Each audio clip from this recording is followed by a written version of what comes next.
aplicação de treinamentos operacionais para profissionais de segurança deve ser realizado por supervisores ou é mais recomendável ter uma área específica de treinamento? Muito bem. Legal, Maurício, sua pergunta, porque você me dá a chance de falar sobre metodologia de ensino andragógico. Existe uma metodologia, metodologias ativas, ok? Falei da PBL, Problem Based Learning, né? Aprendizado baseado em problemas, muito legal, procure na internet, etc. Mas existe outra que chama ensino híbrido, Maurício. Ensino híbrido. E aí, dentro do ensino híbrido, existem 4 possíveis técnicas. Uma delas, sala de aula invertida. E olha que esses termos foram cunhados, claro, lá nos Estados Unidos e para pedagogia, para ensino de crianças. Então, o que é o ponto-chave? O que é o tal do ensino híbrido? Com a presença do instrutor, com a presença do profissional ali, então, apoiando o trabalho, corpo a corpo, vamos dizer assim, e sem a presença do instrutor. Porque o aprendizado continuado, você precisa entender que não dá para ser 100% presencial. 100% tá ali com o coordenador, o supervisor, o instrutor. Então, eu preciso dar continuidade à jornada de aprendizado do profissional. Isso é feito virtualmente, digitalmente. Então, quando eu falo sala de aula invertida, o que eu estou dizendo? Você lembra quando você estava lá na escola e sua professora falava assim: pessoal, na aula que vem, estudem o capítulo 3, que eu vou dar esse conteúdo na aula. E você, como um bom aluno, você ia para casa e estudava o capítulo 3. E aí você voltava, você estudava, lia lá, fazia, se fosse o caso, os exercícios, enfim, da apostila. Aí voltava lá na aula e a professora, o que ela fazia? Dava a teoria do capítulo 3. Aí você falava assim, para que eu li? Se a professora está repetindo tudo ali. Aí o que teve uma sacada, 2 professores norte-americanos? A presença do professor tem que ser valorizada. Então, lá na presença dele, não tem teoria. Nós vamos fazer exercício, vamos praticar e tirar dúvidas. Porque a mãe do aluno não tinha que saber a disciplina para ensinar dentro de casa. Você tem a professora, naquele momento não tem teoria, naquele momento é prática, é exercício, é ali a possibilidade do engajamento maior, né, da troca. Então, aonde que eu vejo a teoria? Fora de sala de aula, sem a presença da professora. Aí eu tenho ali os exercícios, eu tenho as atividades e tudo pela internet. Aí tá vendo a tecnologia educacional, a importância dela? Tudo pelo celular. Mobile Learning, outro nome bonito, Mobile Learning, né? Que é o uso do celular para o emprego didático. Então, o que acontece? Nessa sala de aula invertida, então, o exercício é feito com a professora, certo? A palavra homework, né? Bonito isso, né? Fazer os exercícios em casa. Olha, façam os exercícios de 1 a 10. E mandava a gente fazer em casa, longe dela. Aí você fala assim, pô, a professora sabe ou não sabe? Porque manda fazer os exercícios longe dela. Então, no caso lá, faz na frente da professora, a professora tira dúvidas, para ela nos ajudar a fazer os exercícios. E, fora de sala de aula, acesso ao conteúdo mais teórico. E aí tem, claro, dentro da sala de aula invertida, a possibilidade de você ler o conteúdo, fazer os exercícios, tudo à distância, tudo online, tudo na internet. E aí, quando você está na presença do seu instrutor, do seu professor, você tirar dúvidas e etc.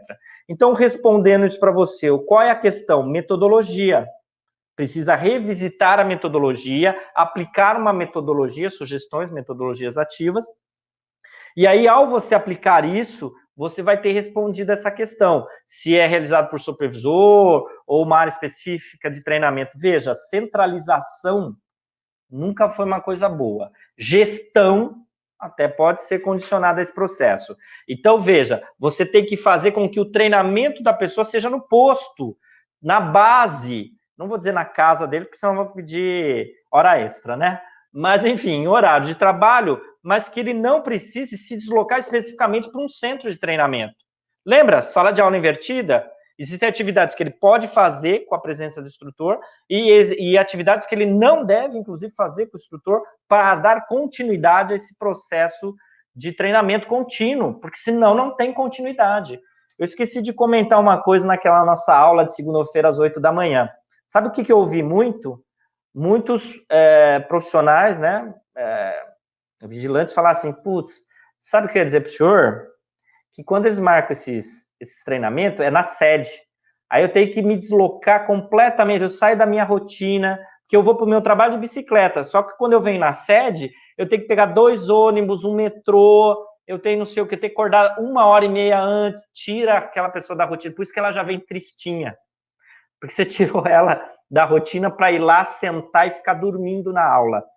E aí ele não vê valor agregado naquilo, só vê alguém atrapalhando a rotina do dia a dia dele.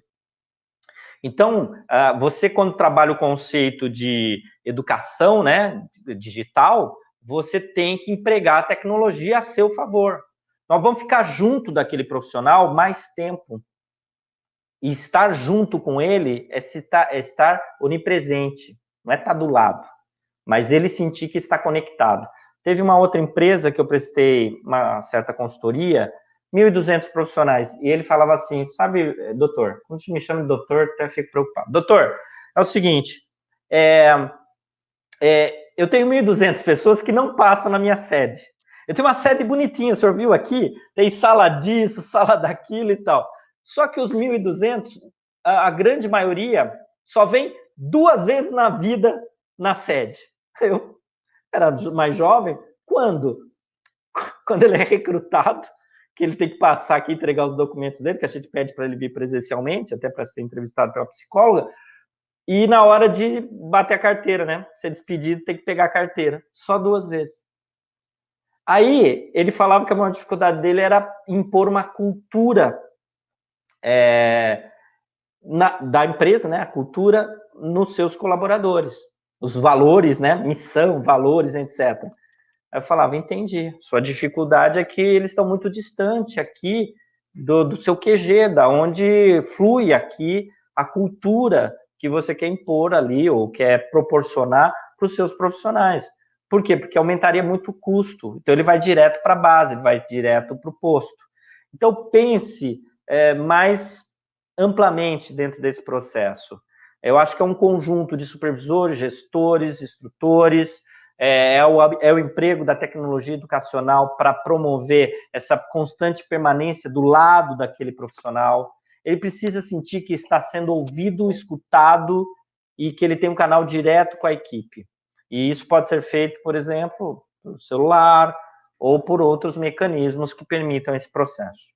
Tá certo, Maurício? Então, é nessa linha de raciocínio aí. Você precisa construir um conjunto de fatores e situações que podem estar englobados a presença do supervisor e de outros profissionais e de áreas de treinamento específicas, mas principalmente além muro, além sala de instrução. Você precisa estar lá com a pessoa no seu posto. E aí que eu comento, né? O celular, ele está lá. Eu vou tirar o celular do profissional de segurança. Tá bom, então fica de olho lá, você vai tirar o celular dele, para ele não ficar no WhatsApp, ficar no YouTube, né, etc. Mas você tem ali a possibilidade, por exemplo, de usar simulação para essa realidade. Por isso que a composição da solução passa por sala de aula invertida e ensino híbrido. Foi essa proposta disruptiva que a gente colocou lá para a FAPESP e ela entendeu que valia a pena investir num projeto desse para que a gente pudesse analisar. Não, é importante comentar, o dinheiro não é para a construção da ferramenta. A construção da ferramenta, ela é consequência, porque o que eu preciso mostrar é o método, o resultado do método. Então, é óbvio que eu preciso da ferramenta para avaliar em campo e analisar os resultados. Então, o que a FAPESP exige, que é a Fundação de Amparo à Pesquisa do Estado de São Paulo, é o impacto da metodologia e desse ferramental na formação do profissional. Ela está pouco preocupada com a ferramenta. Se é colorida, se é bonitinha, se tem botãozinho. Ela quer saber se você usou o seu método? Usei. Qual é o respaldo? Qual foi o resultado? Funcionou? Prova para mim que funcionou. E aí eu tenho indicadores tradicionais da área de gestão de pessoas de empresa, de corporação normal, né? Eu vou ver ali os indicadores tradicionais e provar que o mecanismo, o meio que eu usei para formar e manter, né, qualificar a pessoa e manter esse profissional ativo, atento, né, funcionou com esse ferramental. E, claro, no Brasil tem que se falar de baixo custo o tempo todo, de escalabilidade o tempo todo, então tem que ser traduzido para uma realidade do Brasil e da América Latina. É uma solução do Brasil para a América Latina. É isso então, Tianes.